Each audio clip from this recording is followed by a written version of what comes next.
నమస్తే అండి.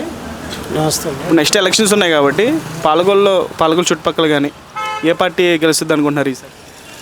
పాలకొల్లు అయితే రామానాయుడు గారు గెలుస్తారు అంటున్నారండి. ఆయన అభివృద్ధి చేశాడండి గతంలో. దాన్ని బట్టి ఆయనని ఎటువంటి అభివృద్ధి కార్యక్రమాలు చేశారు? అదే రోడ్లు వేయటం ఇవన్నీ ఎవరికి ఇబ్బంది వచ్చినా వెళ్ళటం, ఆయన మాట్లాడటం, తోచిన సహాయం చేయటం అటువంటివి చేస్తారు. మంచి కార్యక్రమం. అందుబట్టి ఆయనని నా అభిప్రాయం. అంటే రాజకీయ పరంగా ఇక్కడ పోటీ ఎలా ఉంటుంది అనుకుంటారు? ఉంటుందా ఉండదా లేకపోతే ఎలా ఉంటుంది? పోటీ తక్కువ ఉంటుందండి ఇక్కడ రామానాయుడు గారికి వచ్చింది. ప్రస్తుత పరిపాలన గురించి ఏం చెప్తారు మరి? పరిపాలన ఈ పథకాలు అంటున్నారు, పథకాలు ఇవ్వచ్చు కానీ అభివృద్ధి లేదు కదండి. రోడ్లు వ్యవస్థ ప్లస్ ఇది ఫీజు రింబర్మెంట్స్ తీస్తారండి జగన్ గారు. వాళ్ళ నాన్నగారు పెట్టిన బెక్స్ అండి అది ఫీజు రింబర్మెంట్స్. అది చంద్రబాబు నాయుడు గారు గెలిచిన తర్వాత ఆయన కొనసాగించారు. కానీ ఈయన వచ్చిన తర్వాత కేజీ నుంచి పీజీ వరకు నేను చదివిస్తానని కేజీ నుంచి డిగ్రీతో ఆఫీసరండి ఈయన. ఎంత ఫర్ ఎగ్జాంపుల్ మా ఇద్దరు అబ్బాయిలు ఎంఎస్సి మైక్రోబయాలజీ భీమవరం సిఎస్ఎన్ఎం కాలేజీలో చదివారు లాస్ట్ ఇయర్. ఇద్దరికి కలిసి అమౌంట్ పే చేశాను నేను 80,000. ఏంటనంటే ఫీజు రిమర్స్ పీజీకి లేదన్నారు. ఎవరితో చెప్పుకుంటామండి మరి? ఇది ఇటువంటి ఇబ్బంది పెట్టినట్టే కదా ఈయన వచ్చి మమ్మల్ని మహానుభావుడు రాజశేఖర రెడ్డి గారు పెట్టిన కార్యక్రమాలని అటువంటి మంచి పని ఈయన నేను చేస్తాను అని నమ్మించి ఇప్పుడు ఈ పనులు పిల్లల విషయంలో ఫీజు రిమర్స్ తీసేయటం అది ఒకటి తప్పండి. అంటే ఈ చుట్టుపక్కల పాలకొల్లు చుట్టుపక్కలలో ప్రజలకు ఏ సమస్య వచ్చినా ముందుండి సమస్యలు విని పరిష్కరించాలి అంటే ఏ నాయకుడు బాగా దగ్గరగా ఉంటారు ప్రజల్లో? రామానాయుడు గారు ఉంటారు. వైఎస్ఆర్లో అయితే మాకు ఇంతకుముందు కవర్సీన్ గారు ఉండేవారు. ఆయన కొన్నాళ్ళు ఉన్నారు, తర్వాత ఆయన తీశారు. ఇప్పుడు గుడాల గోపి గారు వచ్చారు. వారు కొత్త కదండి. ఆయనకి జనాలకు కొత్త వలన ఆయన మంచివాడే అని అంటున్నారు తప్ప మరి ఆయన కోసం తెలియదు కదండి. తెలుసున్న వ్యక్తి రామానాయుడు గారు. అదే విషయం.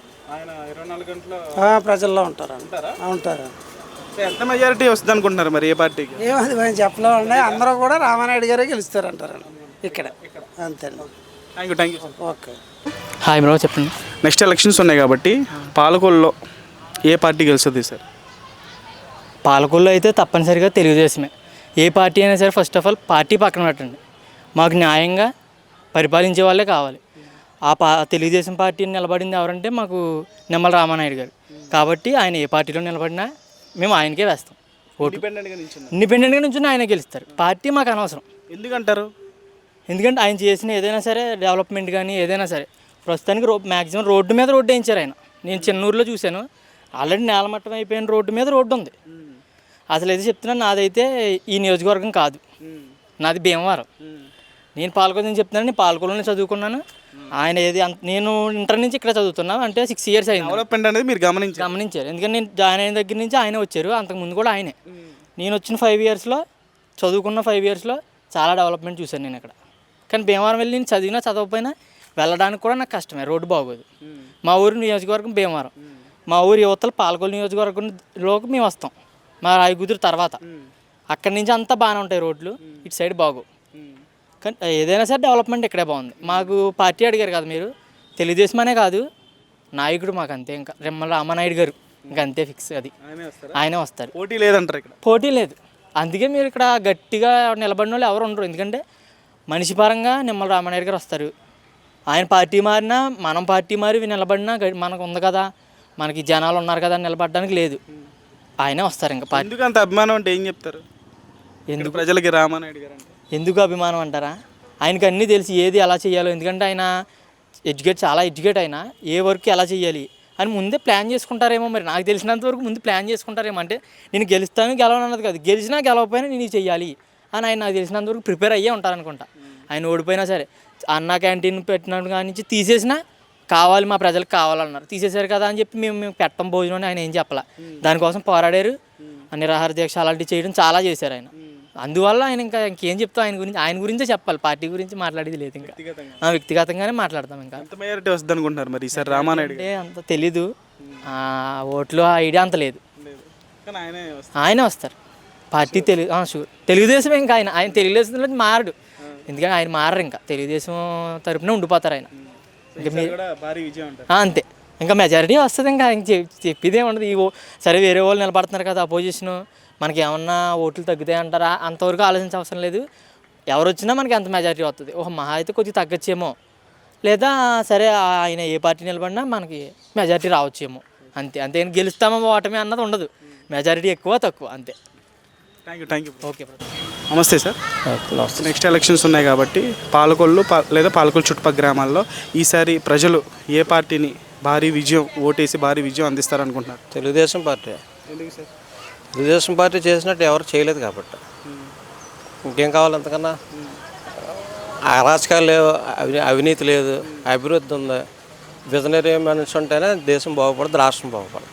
అంటే ఈ పాలకొల్లు చుట్టుపక్కల గ్రామాల్లో ప్రజలకు ఏ సమస్య వచ్చినా ముందుండి స్పందించేది.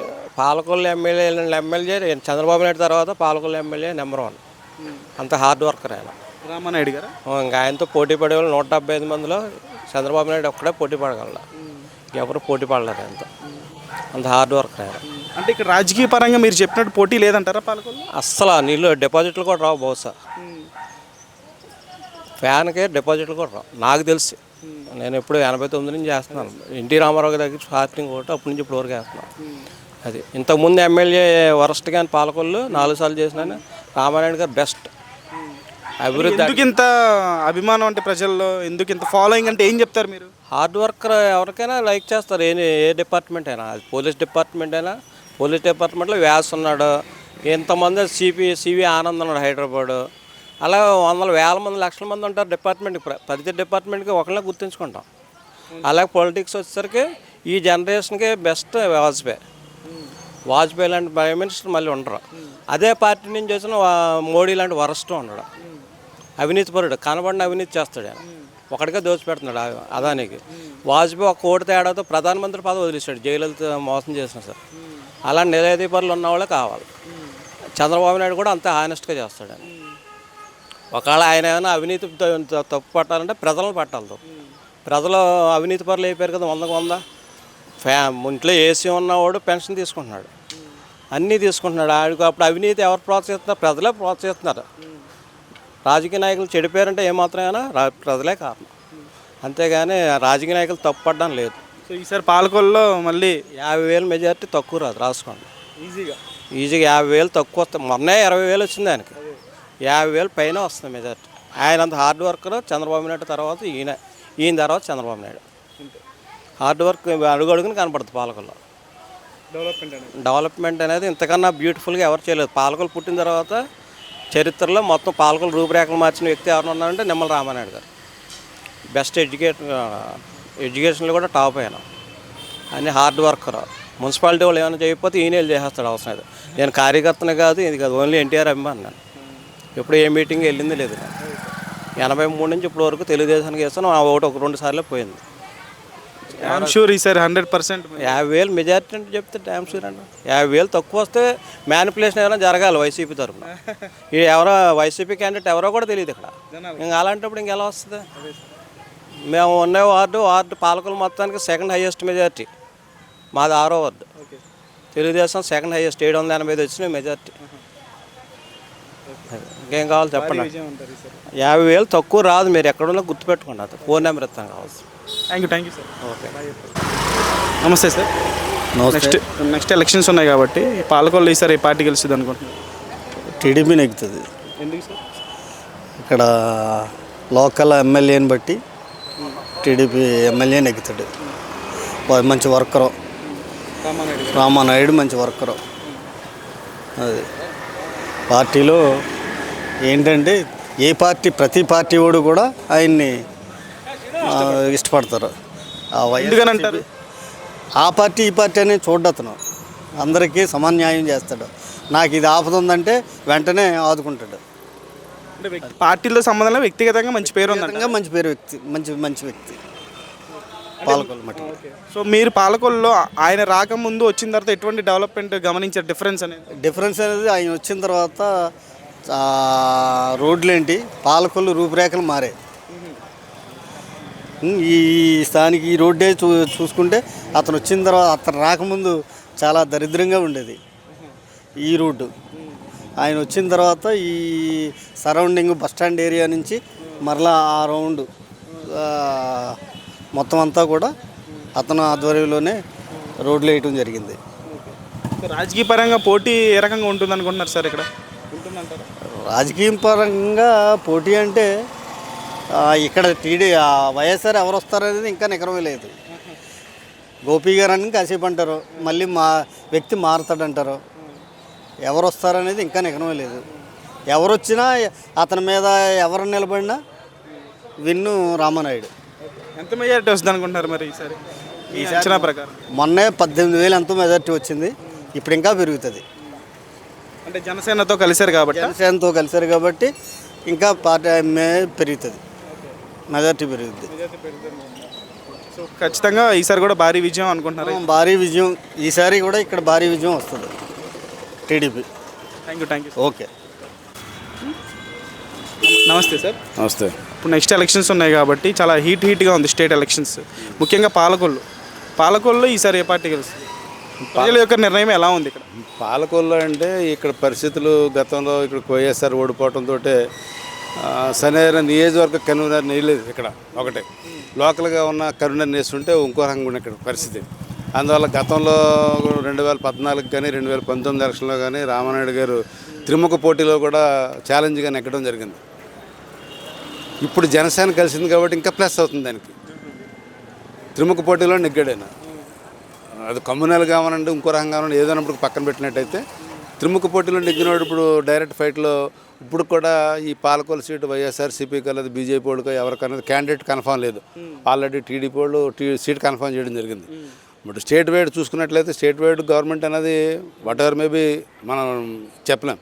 అది ఇంకా క్యాండిడేట్ సెలక్షన్ అవ్వాలి, ఫైనల్ అవ్వాలి, ఈ నామినేషన్స్ అవ్వాలి, విత్డ్రాల్స్ అవ్వాలి, రాజకీయ ఒత్తుళ్ళు ఉంటాయి వీళ్ళకి. ఆడిని తీసి ఈడిని నెడతాం, ఈయన తీసి ఆడిని నెడతాం, ఫైనల్గా జరుగుతుంది. ఆ పైన ఉన్న ప్రెజర్స్ కానీ లోకల్ ప్రెజర్స్ కానీ ఉంటాయి. ఇవన్నీ పక్కన పెట్టినట్టయితే ఈ పాలకొల్లు సీట్ అయితే మాత్రం మ్యాక్సిమం 90% రామానాయుడు గారికి ఉంటుంది. కారణం ఏంటంటే ఇంత చెప్పాను మీకు, లాస్ట్ 2 ఎలక్షన్లో కూడా ఆయనే విన్ అయ్యాడు. ఈసారి గవర్నమెంట్ ఫామ్ అయితే మినిస్ట్రీ కూడా చేయడానికి ఆయన ఆశపడుతున్నాడు. వెనకాల ఉన్న క్వార్టరీ కూడా అంటే వాళ్ళ బ్యాచెస్ కూడా అట్లాగే కోఆపరేట్ చేస్తున్నారు, అలాగే జరుగుతుంది. ఇక్కడ ఇప్పటికీ సరైన క్యాండిడేట్ లేకపోవడం వల్ల ఇబ్బంది. లోకల్ క్యాండిడేట్ ఉన్నట్లయితే వేరే రకం ఉండు, టఫ్ ఫైట్ ఉండు ఇద్దరికైనా, వైఎస్ఆర్సీపీకి టీడీపీకి టఫ్ ఫైట్ ఉండు. ఇప్పుడు టఫ్ ఫైట్ లేకుండా వన్ సైడ్ కింద ఉంటుంది ఇక్కడ. ఎందువల్లంటే జనసేన యాడ్ అయింది కాబట్టి. ఆల్రెడీ ముఖ్యంగా ప్రజల్లో రామానాయుడు గారికి ఎటువంటి ప్రాముఖ్యత ఉందంటారు, ఎటువంటి గుర్తింపు ఉందంటారు? గుర్తింపు అంటే అది ఎడ్యుకేటెడ్గా కొంచెం ఆయనకి అవగాహన ఉన్నాయి. మొత్తం నియోజకవర్గంలో 66 గ్రామాలను కూడా ప్రతిదాన్ని కూడా పరిశీలన చేయడం జరుగుతుంది. ఎప్పుడు కూడా ప్రజల్లో ఉంటా ఉంటాడు ఆయన. ఏ సమస్య వచ్చినా కానీ వెళ్ళటం జరుగుతుంది. అక్కడ ఏం జరుగుతుంది అన్నది పక్కన పెట్టినట్టయితే first of all he has attended that only. Attend అవ్వటం కానీ అన్నీ జరుగుతున్నాయి. అన్నీ జరగడం వల్ల ప్రజల్లో అతనికి రామానాయుడు అనే పేరు అయిపోయింది. మొన్నటిదాకా ఆటుకుపోయింది. మొన్నటి వరకు ఒక ఆయన నుండి కూడా వైఎస్ఆర్లో కానీ ఉన్నారు, ఆయన మారాడు, ఇంకో ఆయన వచ్చాడు. ఇప్పుడు పార్టీలు కాంగ్రెస్ పార్టీ కానీ బీజేపీ కానీ సిపిఎం కానీ సిపిఐ కానీ టీడీపీ కానీ ఎన్ని ఉన్నాయి. పార్టీలు అందరూ ఉంటారు. చివరి కొద్దికి ఎవరికి టికెట్ ఇస్తారని తెలియదు. ఆల్రెడీ టికెట్ కన్ఫర్మ్ అయిపోయింది. ఇక్కడ ఒకటి సీట్ కన్ఫర్మ్ అయిపోయింది. ఆల్రెడీ ఆయన మా క్యాన్వాసింగ్ కూడా మొదలుపెట్టాడు. ఇప్పుడే ఈశాన్యం నుంచి నియోజకవర్గ ఈశాన్యం నుంచి క్యాన్వాసింగ్ మొదలుపెట్టాడు. ఇప్పుడు ఉన్న క్యాండిడేట్ ఏంటంటే అలా ఉన్నదా లేదా అన్నది తెలియదు. 90% ఆయనే అంటున్నారు. అయితే వాళ్ళని గుడ్. పోటీని ఆయన పట్టించుకునే వ్యక్తి కాదు, ప్రజల కోసం పనిచేసే వ్యక్తి అంటారా? పోటీ పక్కన పెట్టేది రాజకీయాలు. ఎందుకంటే అతను గతంలో యాజ్ ఎ లెక్చరర్గా ప్రొఫెషనల్లో చేసినంతకాలం అతను చేశాడు, చాలా కాలం చేశాడు. చేసిన తర్వాత రాజకీయాల్లోకి వచ్చిన తర్వాత రాజకీయాల్లో నిబద్ధతతోటి అంకిత భావంతో చేయడం జరుగుతుంది. ఈసారి భారీ విజయం అంటారు రామానాయుడు గారు? తప్పకుండా ప్రజల్లో కూడా అదే ఉంది. Thank you.